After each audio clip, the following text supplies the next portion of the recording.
Hello guys, maulan na hapon sa ating lahat. So ngayon marinate tayo ng nokma or chicken.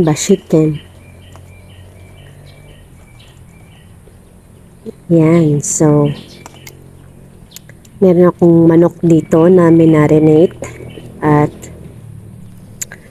syempre, atin nang lulutuin.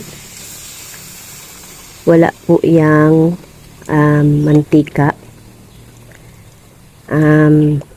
Piniprito ko siya sa sarili niyang mantika. O, diba?